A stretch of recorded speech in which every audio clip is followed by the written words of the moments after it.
সরকারি বেসরকারি মিলে দেশে মোট ব্যাংক রয়েছে ৬১টি, যেখানে পুরো দেশে এসব ব্যাংকে শাখা রয়েছে প্রায় ১১,০০০।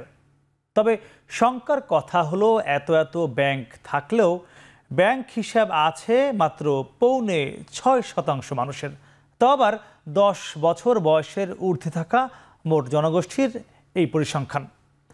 এমন তথ্য দিচ্ছে বাংলাদেশ পরিসংখ্যান ব্যুরো BBS।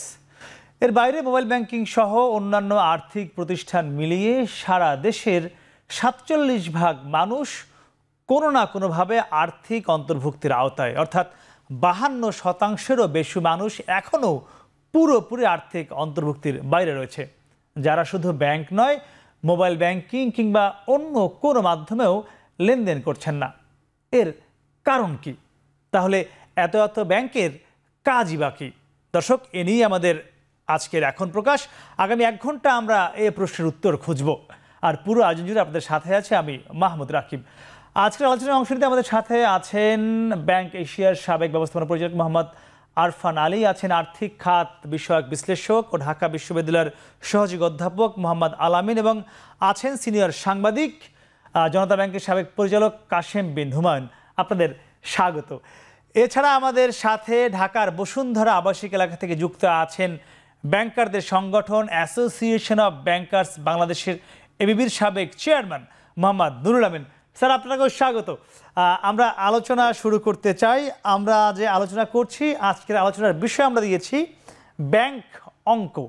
স্যার, আমরা শুরুতে একটু আপনার কাছে যেতে চাই। আপনি বাংলাদেশের একটি স্বনামধন্য ব্যাংকের সাবেক ব্যবস্থাপনা পরিচালক আপনি ছিলেন, ব্যাংক এশিয়ার। জানতে চাই, এই যে আমরা পরিসংখ্যান দিলাম, আপনি নিশ্চয়ই পরিসংখ্যানটি শুনছিলেন, যে বাংলাদেশে যে মোট মানুষ রয়েছে যাদের বয়স কিনা ১০ বছরের বেশি, তাদের মধ্যে ৬%-এরও কম মানুষ ব্যাংকের সঙ্গে সম্পৃক্ত। আপনারা এত সেবা দিচ্ছেন, কেন এত কম মানুষ ব্যাংকের সঙ্গে সম্পৃক্ত? ধন্যবাদ আপনাকে। এই স্ট্যাটিস্টিক্সটা কিছুদিন আগে আমাদের চোখে এসেছে।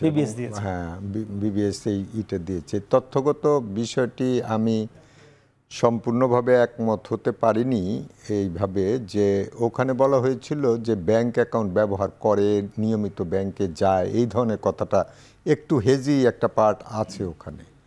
আমাদের জানা মতে as a banker, as a practitioner, আমরা যেটা দেখেছি যে ADB, ওয়ার্ল্ড ব্যাংকের যে স্ট্যাটিস্টিক্স ওনারা প্রেজেন্ট করেন, সেখানেও আপনি যে প্রেজেন্টেশনটা দিলেন তার থেকে একটু উল্টো দিকে হয়েছে। সেটা হলো 53% অফ দ্য পপুলেশন 15 বছর প্লাস তারা ব্যাংকিং সেবার আওতাভুক্ত, সামহাও তারা ফাইন্যান্সিয়াল সার্ভিস পায়। ব্যাংকিং সেবা বলতে ফাইন্যান্সিয়াল সার্ভিস পায়।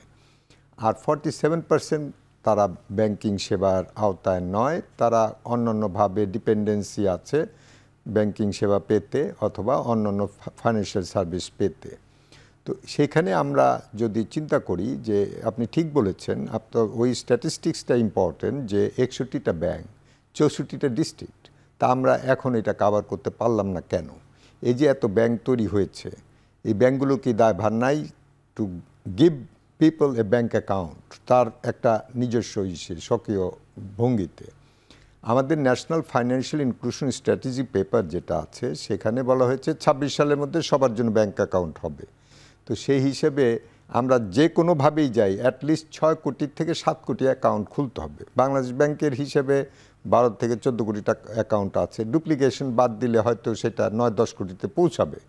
তো 10 কোটি হলেও আরও 16 কোটি, মানে 17 কোটিতে গেলে 7 কোটি, 17 কোটি পুরো না হলেও অ্যাডাল্ট পপুলেশন যদি ধরি, আরও 5 কোটি অ্যাকাউন্ট, 6 কোটি অ্যাকাউন্ট কিন্তু প্রয়োজন আছে to complete this whole picture, যেখানে বলা হয় যে যার অ্যাকাউন্ট খোলার বয়স হয়েছে তাকে অ্যাকাউন্ট খুলে দিতে হবে, স্টুডেন্ট থেকে শুরু করে। তো সেই হিসেবে আমাদের বড় একটা ঘাটতি রয়েছে, এবং এটা আমাদের কিন্তু অ্যাড্রেস করা উচিত, যেটা আপনি আজকে সিরিয়াসলি এখানে আলোচনার মধ্যে নিয়ে এসেছেন। এই ধরনের আলোচনাটা জাতীয় পর্যায়ে হওয়া উচিত অনেকভাবেই।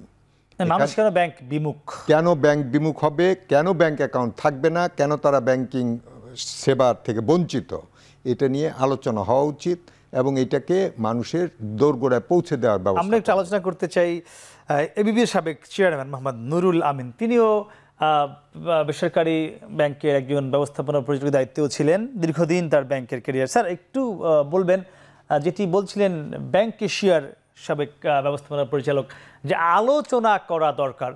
ব্যাংকারদের যে একদম সর্বোচ্চ সংগঠন, আপনি সেটির সর্বোচ্চ পর্যায়ে ছিলেন, আপনার কাছে কি মনে হয় ব্যাংকাররা বা ব্যাংকগুলো সেই সেবা দিতে না পারার কারণেই কি মানুষ ব্যাংক বিমুখ? 52% মানুষ কোনোভাবেই আর্থিক কোনো কিছুর মধ্যেই নেই, সেটি ব্যাংক হোক, মোবাইল ব্যাংকিং হোক, কিংবা অন্য কোনো মাধ্যম হোক। তাহলে কেন আপনারা কি সেবাটি দিতে পারছিলেন না বা পারছেন না?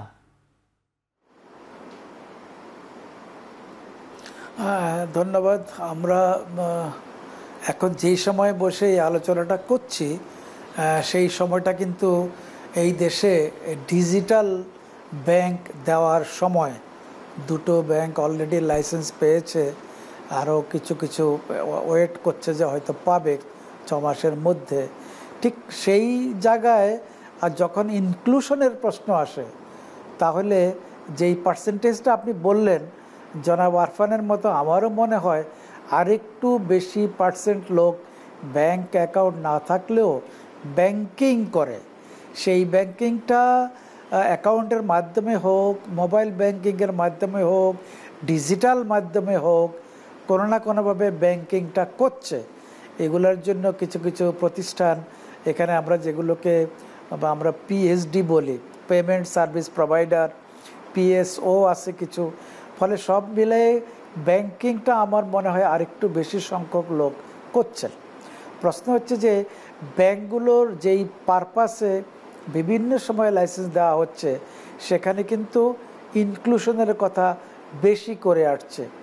যতবারই নতুন ব্যাংক দেওয়া হয়, ততবারই আশা করা হয় যে ইনোভেটিভ ব্যাংকিং আসবে, ইনক্লুসিভ ব্যাংকিং আসবে।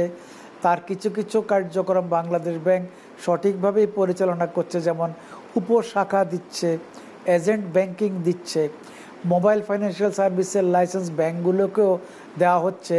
এখন অনেক ব্যাংক ডিজিটাল প্ল্যাটফর্মেও কাজ করছেন, এগুলোর উদাহরণ আমরা সবাই জানি।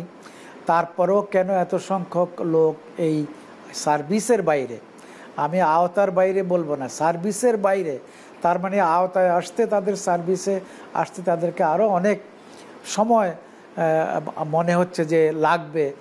যেইভাবে এই ব্যাংক শাখা, উপশাখা, এজেন্ট ব্যাংকিং এবং অন্যান্য এমএফএস এবং ডিএফএস আসলো, সেই হিসাবে কেন সংখ্যাটা বাড়ছে না? ব্যাংকারদের অনীহা আছে এই কথা আমি বলবো না, কিন্তু ব্যাংকারদের আগ্রহ, আর্জ যেটাকে বলে, urge to serve, urge two include, urge to give more service to more people যারা এখনও ব্যাংকিংয়ের আওতায় আসে নাই, এই ধরনের লোককে সার্ভিস দেওয়ার জন্য একটা মানসিকতা তৈরি হতে হবে। আমরা ব্যাংক এবং নন ব্যাংক বিলে 61টি ব্যাংক যদি হয়, 34টি নন ব্যাংক আছে। তাইলে এদেরকে যেই পারপাসে যাদেরকে দেওয়া হয়েছিল, তারা কি সেই পারপাসগুলো করছে? ব্যাংক যা করে নন ব্যাংকগুলো ঠিক তাই করছে।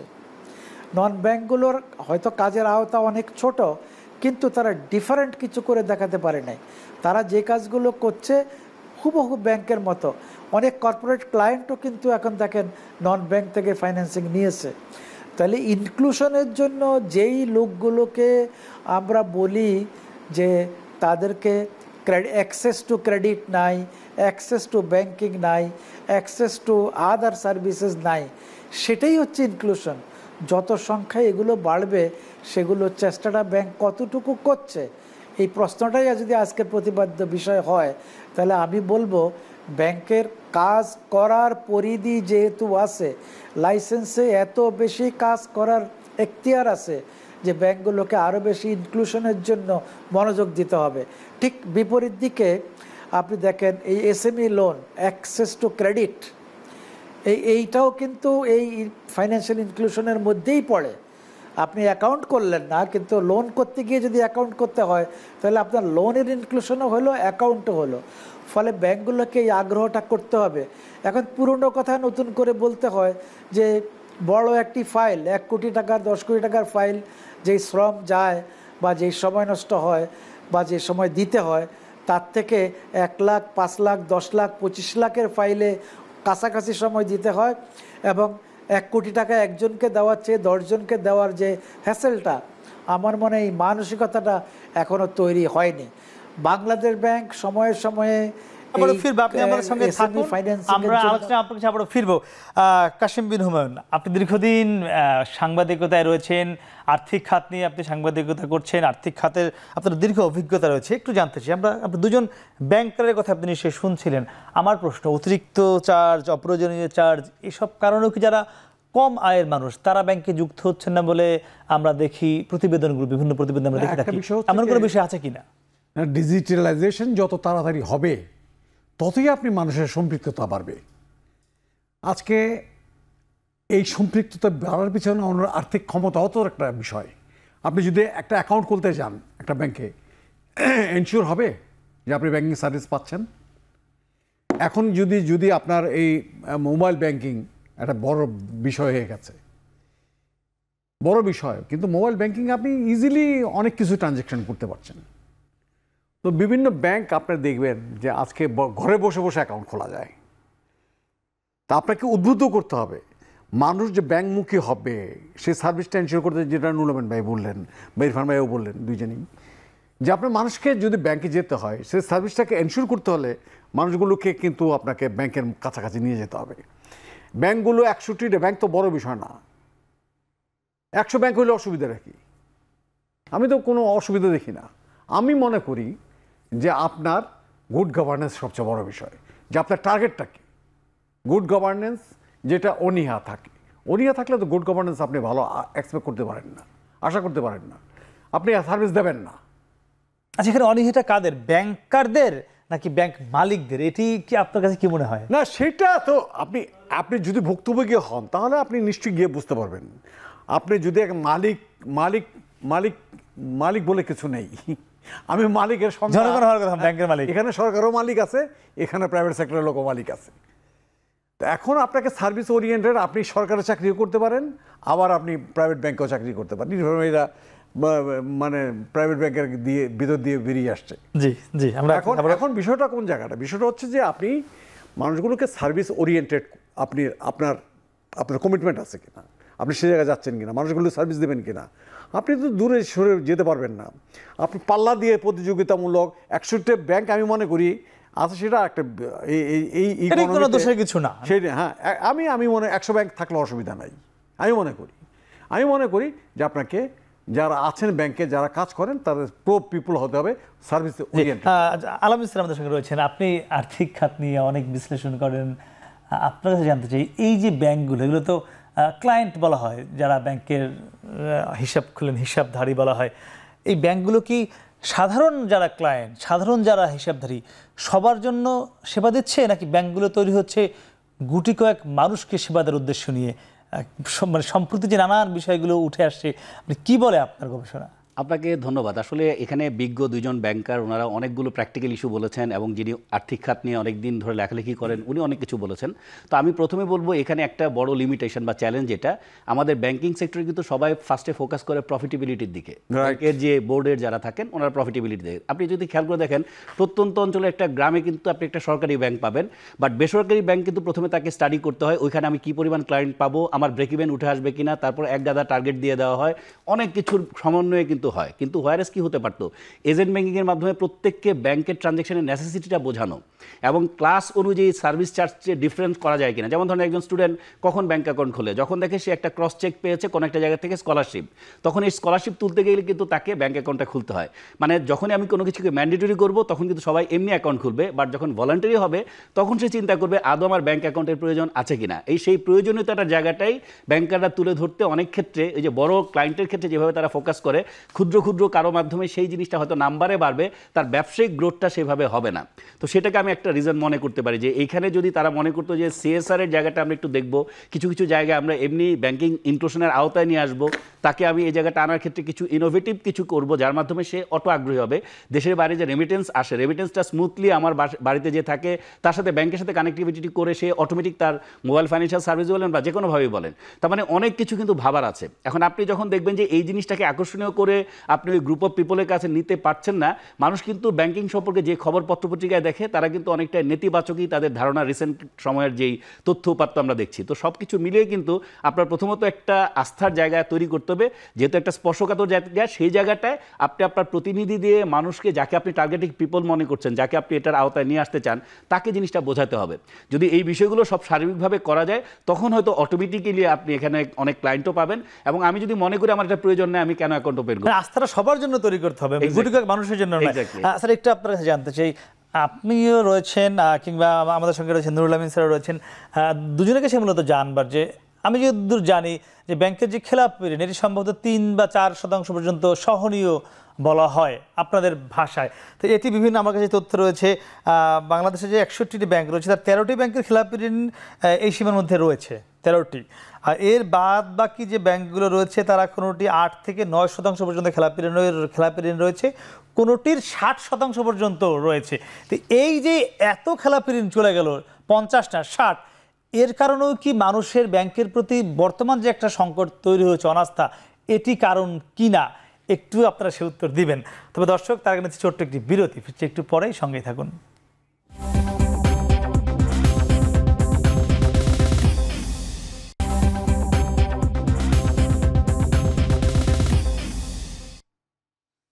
ফিরলাম বিরতির পর, কথা বলছিলাম ব্যাংকের অঙ্ক নিয়ে। যে আমরা একটু যেতে চাই ব্যাংকের শেয়ার সাবেক ব্যবস্থাপনা পরিচালক আপনার কাছে। একটু আমরা যদি বিরতির আগে একটু আপনাকে পরিসংখ্যান দিয়েছি যেটি ছিল মূলত খেলাপি ঋণের বিষয়, এর সঙ্গে আরেকটু যদি যুক্ত করি, বর্তমানে একটি তথ্য আমার কাছে রয়েছে, সেখানে ব্যাংক খাতে বর্তমানে যে বিভিন্ন ব্যাংকের যে পরিচালক রয়েছেন, সাম্প্রতিক তথ্য, একদমই যে আজকের তথ্য তা নয়, এটা সাম্প্রতিক, সেখানে ব্যাংক খাতের যারা পরিচালক তাদের ঋণ রয়েছে 2,32,000 কোটি টাকা, এবং খেলাপি ঋণ রয়েছে এই পরিচালকদের মধ্যে প্রায় 800 কোটি টাকা। আমরা দেখছি একজন সাধারণ কৃষক বা সাধারণ গ্রামের একজন ব্যবসায়ী, ছোট ব্যবসায়ী 20,000 30,000 টাকার ঋণ নিতেও আপনারা তাদের ঘাম একদম মোটামুটি আমরা দেখি বাস্তবতা, অথচ পরিচালকদের এত ঋণ, আবার এর মধ্যে এত খেলাপি ঋণ। তো এই যে এখানেও একটি আমরা দেখছি অসামঞ্জস্যপূর্ণ ব্যবস্থা, এর কারণেও কি মানুষের অনীহা আছে কিনা? আমরা কিন্তু কথা বলছি মানুষের অনীহা নিয়ে।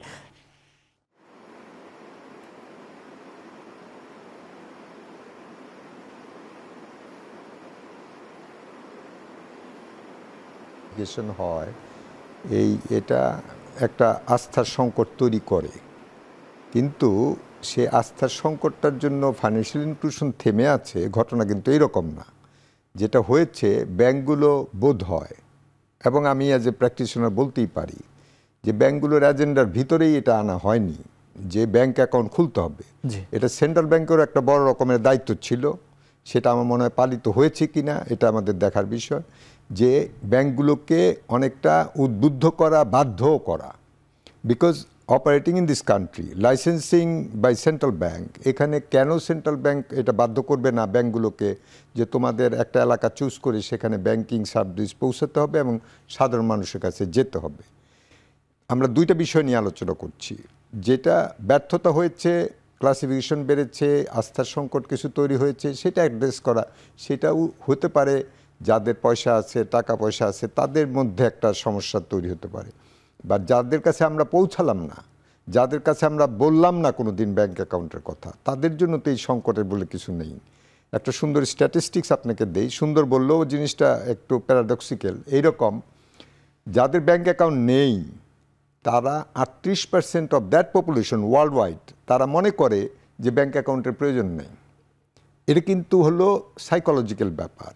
তা আমরা যারা ব্যাংক, এর সঙ্গে সেবার কোনো সম্পৃক্ততা নেই, এখানে তারা মনেই করে যে এটা তার দরকারই নাই।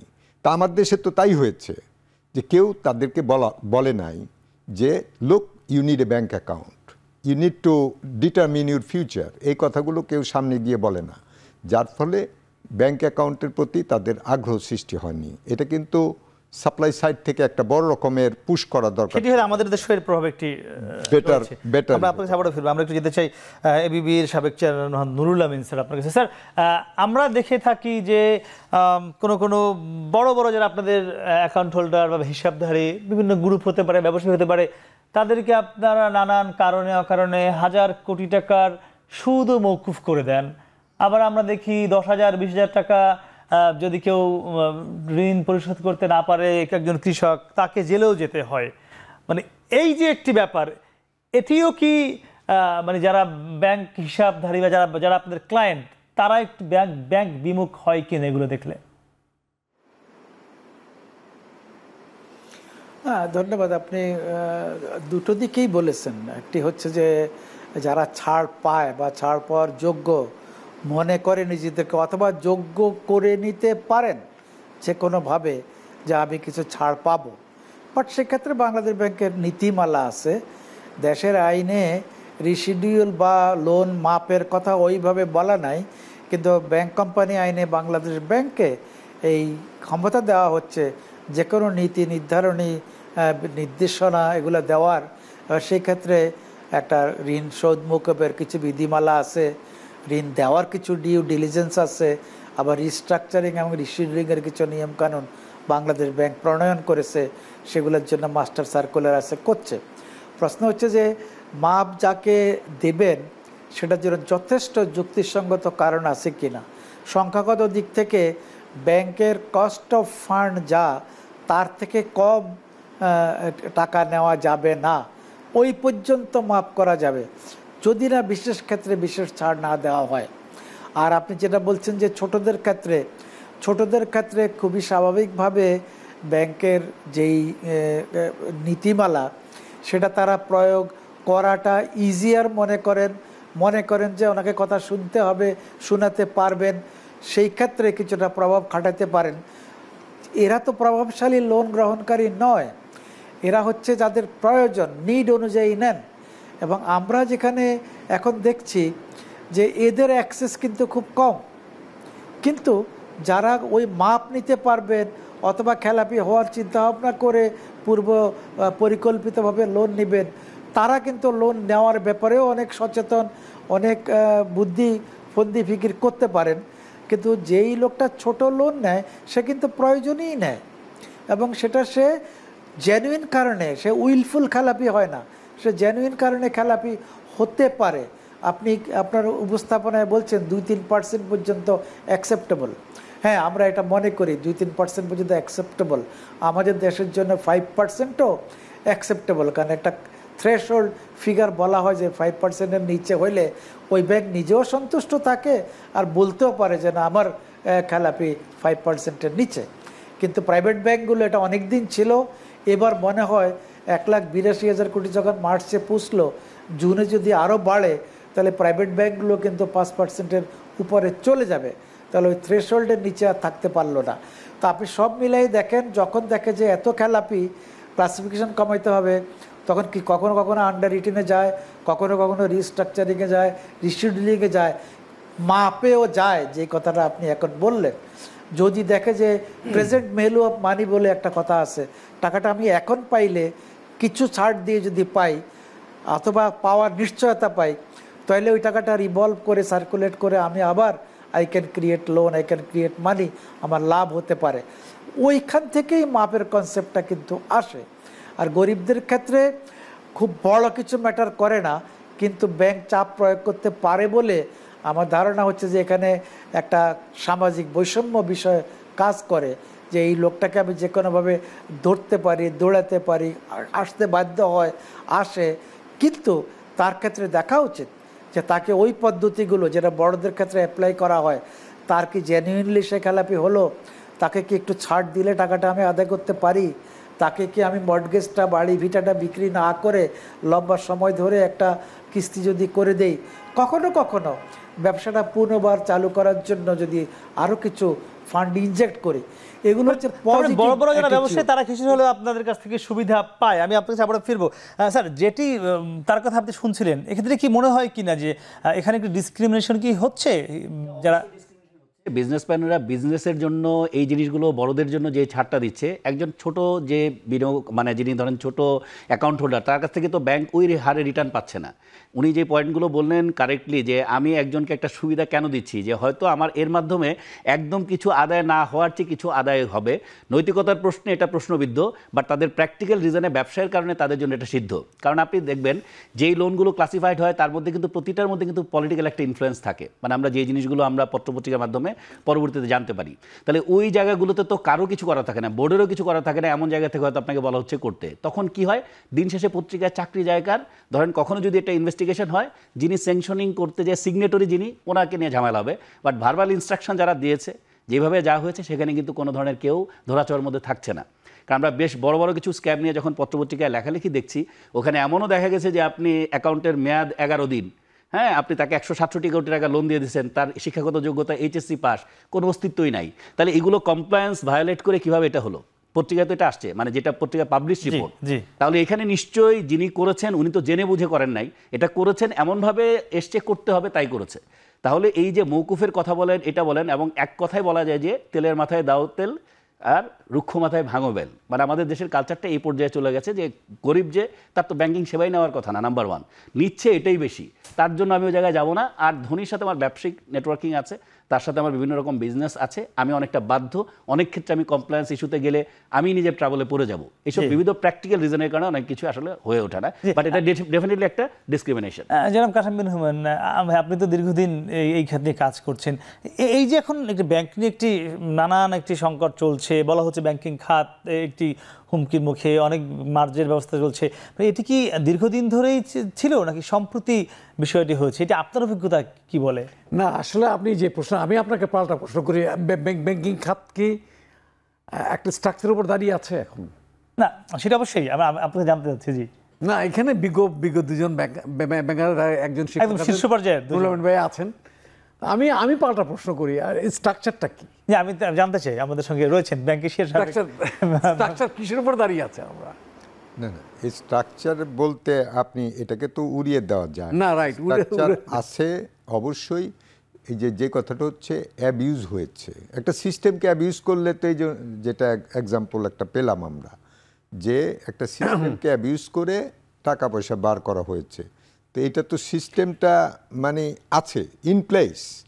ব্যাংকিং রেগুলেশন যদি শুধুমাত্র সেন্ট্রাল ব্যাংক যদি ফুললি তার পাওয়ারটা ইউজ করে এবং ব্যাংক কোম্পানি আইনের যদি প্রয়োগ হয়, good enough to run this show.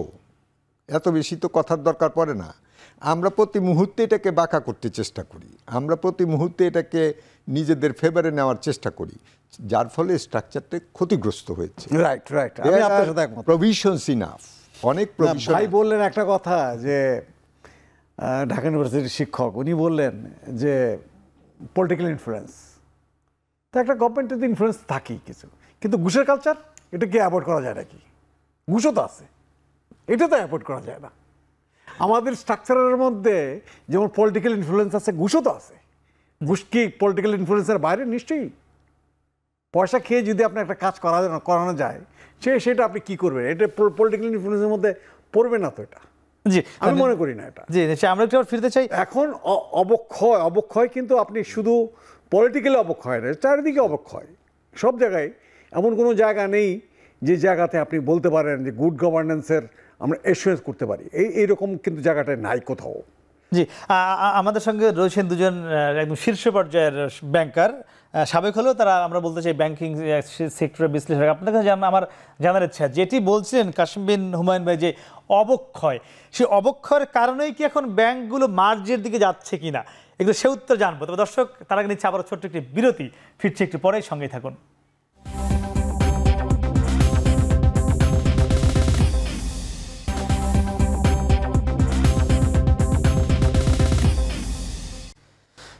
ফিরলাম বিরতির পর। কথা বলছিলাম ব্যাংক সেক্টর নিয়ে। আমরা একটু যেতে চাই এবিবির সাবেক চেয়ারম্যান মোহাম্মদ নুরুল আমিন। আপনাকে একটু তথ্য দেই। বাংলাদেশ ব্যাংক সম্প্রতি 2023 সালে 5ই February Bangladesh bank prompt corrective action PCA ফ্রেমওয়ার্কের একটি সার্কুলার দেয়, আপনারা নিশ্চয়ই জানেন। সেই সার্কুলারের অধীনে Exim bank, Padma bank, Sonali bank, BDBL, Krishi bank, Rajshahi Krishi Unnayan bank, City bank ও বেসিক ব্যাংক এবং UCB ব্যাংকের সাথে ন্যাশনাল ব্যাংককে একীভূত করার সিদ্ধান্ত নেয়। যদিও এখনও পুরোপুরি একীভূত কেউ হয়নি, দুটি ব্যাংকের ভিতরে একটি চুক্তি হয়েছে আমরা দেখেছি। আমরা যে আলোচনায় ছিলাম, আপনি নিশ্চয়ই শুনছিলেন, আমাদের এখানকার যারা স্টুডিওতে রয়েছেন তারা বলেছেন যে অবক্ষয় হয়েছে আমাদের, শুধু ব্যাংকিং সেক্টর নয়, অনেক ক্ষেত্রেই হয়েছে। তো সেই অবক্ষয়েরই একটি কারণ এই একীভূতকরণ কি না, এবং এটি কি সাধারণ যারা ব্যাংক গ্রাহক তারা কিন্তু এটা নিয়ে শঙ্কায় রয়েছে। এটি হবার পর আপনিও নিশ্চয়ই জানেন ব্যাংক থেকে টাকা তোলার হিড়িক সৃষ্টি হয়েছিল। তো এই একীভূতকরণ কি ব্যাংকের জন্য ইতিবাচক, এবং সেটি যারা ব্যাংকের হিসাব চালান তারাও কেন এটিকে ইতিবাচক হিসেবে নিতে পারে না? আমি আপনাকে একটু কাশেম ভাইয়ের একটা কথা ধরে বলি, যে প্রাতিষ্ঠানিক ভিত্তির উপর, যে ইনফ্রাস্ট্রাকচারের উপর ব্যাংকিং সিস্টেম চালু আছে সেগুলো কিন্তু রাষ্ট্রীয় প্রতিষ্ঠান।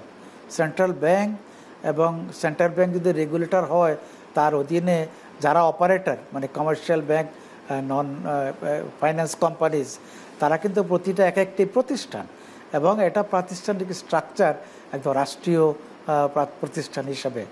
অবক্ষয় বা সুশাসনের অভাব এটা খুবই আলোচিত বিষয় হয়ে গেছে, বিকজ এটা বিদ্যমান, এটা আছে বলেই এই যে যারা আইনকে অ্যাবিউজ করতে পারে, যারা ল বা যে নিয়মকানুন এগুলোকে বেন্ড করতে পারে, বাঁকাইতে পারে এবং সুবিধা নিতে পারে, তাদের এই প্রভাবটা দিন দিন বাড়ার কারণেই কিন্তু এই স্ট্রাকচারটা, প্রাতিষ্ঠানিক স্ট্রাকচারটা অবক্ষয়ের দিকে যাচ্ছে। আর আপনি এখন যে কথাটা বললেন সেটা হলো মার্জার অ্যান্ড অ্যাকুইজিশন। মার্জার অ্যান্ড অ্যাকুইজিশন আমাদের যে দেশে আরও দুই একটি এক্সাম্পল আছে, বিএসবি, বিএসআরএস হওয়া, তার আগে তো এতটা প্রকটভাবে অন্য কোনোটা কথা উঠছিল কিন্তু কোনোটা হয়নি। এখন যেটা হচ্ছে সেটা হচ্ছে যে এটা স্বতঃস্ফূর্ত না।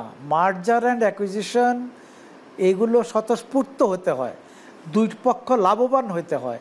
এখানে যদি আপনি বলে দেন যে আপনি আর আপনি এক হয়ে যান, এটা কিন্তু ওই মার্জার অ্যান্ড অ্যাকুইজিশনের মূল সূত্রের একটু বাইরে।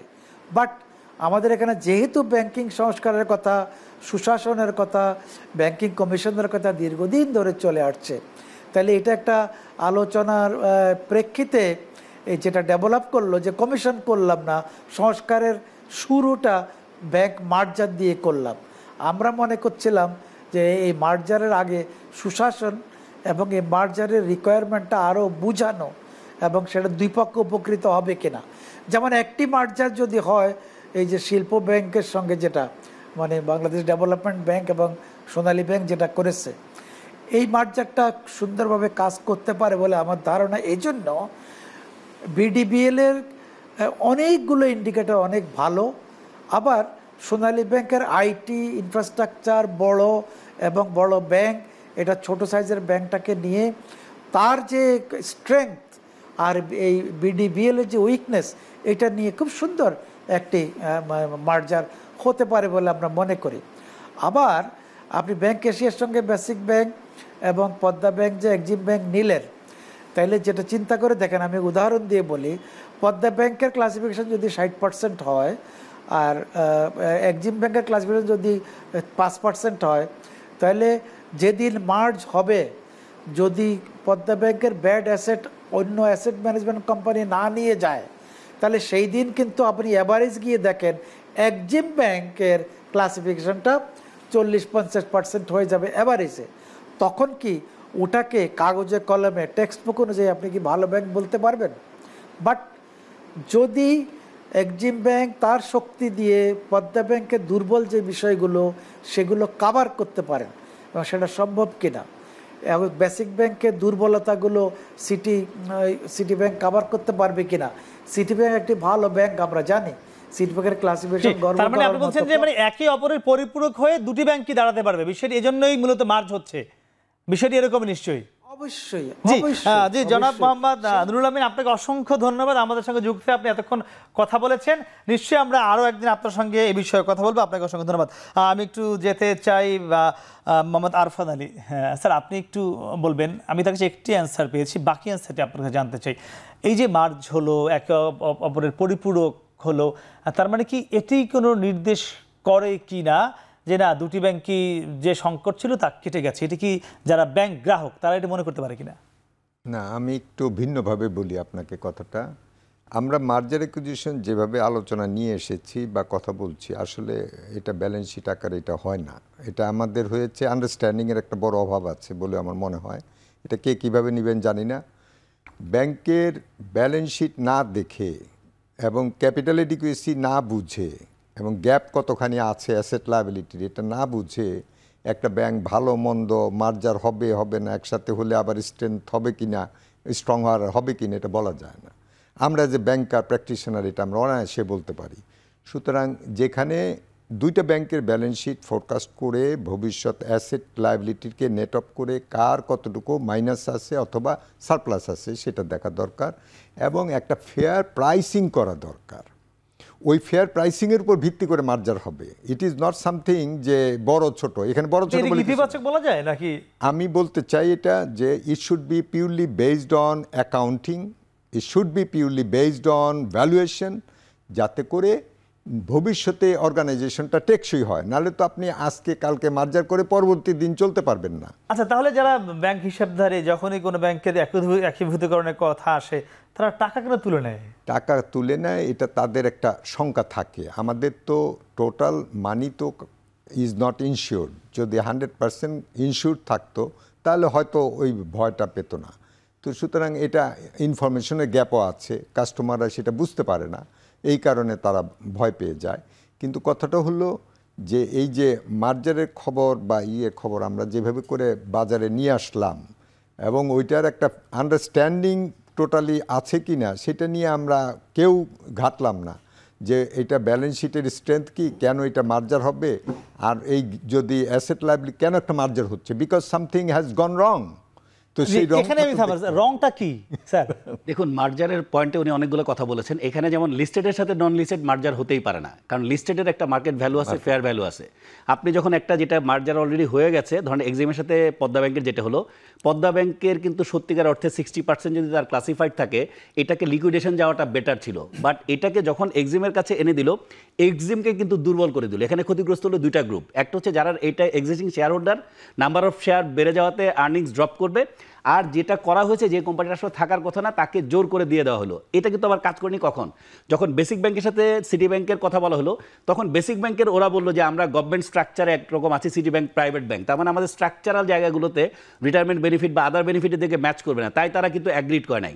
অন্যদিকে বিডিবিএল এবং সোনালী ব্যাংক এটা যেহেতু পুরোটাই হচ্ছে একই অর্গানোগ্রাম অর্গানশিপ স্ট্রাকচার কাছাকাছি বলতে পারেন, সেটা হয়তো কাজ করতে পারে। এখানে কিন্তু যে পিসি এর যে মানে কথা বলা হয়েছে সেখান থেকে স্পষ্ট বলা হয়েছে বাংলাদেশ ব্যাংক চাইলে কিন্তু যদি কেউ পিসিএ বাস্তবায়ন করতে না পারে তাহলে মার্চ করে দিতে পারবে। বাংলাদেশ ব্যাংকের কাছে সেই সক্ষমতা রাখা এটা বাংলাদেশ ব্যাংক চাইলে, যেহেতু ওনারা রেগুলেটর যে কোনো কিছু পারে, বাট এটা কি আদৌ ফিজিবল হবে, ভায়াবল হবে কিনা সেটা হচ্ছে দেখার বিষয়। করে দিলে তো কোনো কিছু কেউ নিষেধ করবে না, নিতে বাধ্য হয়েছে অনেকে, বাট এটা ডাজেন্ট মিন যেটাতে সোসাইটির পারসেপশন চেঞ্জ হবে, এটা গুড গভর্নেন্স মেক শিওর হবে, বিষয়টা তা না। কারণ মার্জার সারা পৃথিবীতে করা হয় একটা কম্পিটিটিভ স্ট্রেংথের জন্য, যে আমার এটা ভালো ওর ওইটা ভালো, দুইটার সাথে মার্চ করে বেটার একটা সার্ভিস দিব, যেটাকে আমরা সিনার্জি এফেক্ট বলি। বাট ওই জিনিসটার পার্সপেক্টিভ তো মার্জার হচ্ছে না। এখন হচ্ছে বিপদে পড়েছে ওকে তোমার কাছে দিচ্ছি, তুমি আপাতত মানুষের মধ্যে একটা তাকে আমি টিকিয়ে রাখলাম মার্জারের মাধ্যমে, বাট আসলে এটাকে হচ্ছে জোড়া চাল দিয়ে চালানো, এটা সাস্টেইন করে না। তো সেই জন্য মিনিংফুল হতে হবে। জি, কাশেম বিন হুমায়ুন ভাই একটু জানতে চাই। আমি একটু একটা ইনফরমেশন দেই। না, আমি জানতে চাইবো যে মানে এই যে সংকট রয়েছে, আমাদের দেশে অনেক জনসংখ্যা রয়েছে, আর্থিক আমাদের টানাপোড়েন আছে, আমরা আস্তে আস্তে উন্নত রাষ্ট্রের দিকে যাচ্ছি, আর যেটি বলছেন সেটা আপনি বলবেন। মানে এই মতো অবস্থায় ব্যাংক খাতকে তো বাঁচিয়ে রাখতে হবে আমাদের দেশের অর্থনীতির জন্য। আমরা এখন স্মার্ট দেশের দিকে যাচ্ছি, আমরা একটি মধ্যম আয়ের দেশের দিকে যাচ্ছি, আমরা উন্নত দেশের দিকে সামনে যাব। এখন আসলে করণীয় কি ব্যাংকিং খাত বাঁচিয়ে রাখার জন্য? প্লাস আপনি যেটা বলছিলেন সে উত্তর জানবো। তবে দর্শক থাকলে আমরা ছোট্ট একটি বিরতি, ফিরছি একটু পরেই, সঙ্গেই থাকুন।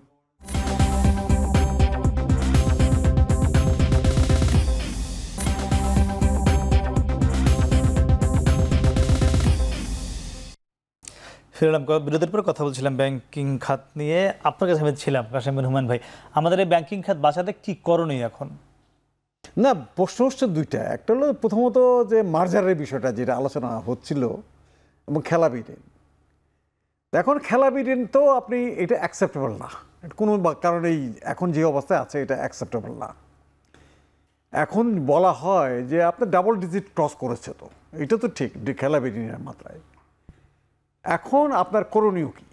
আমাদের করণীয় এই দেশে যে ইন্ডাস্ট্রিয়ালাইজেশন যেটা হয়েছে, যতটুকু হয়েছে, আমি মনে করি এখানে ব্যাংকিং সেক্টরের একটা বিশাল অবদান আছে, এখানে বিশাল অবদান আছে।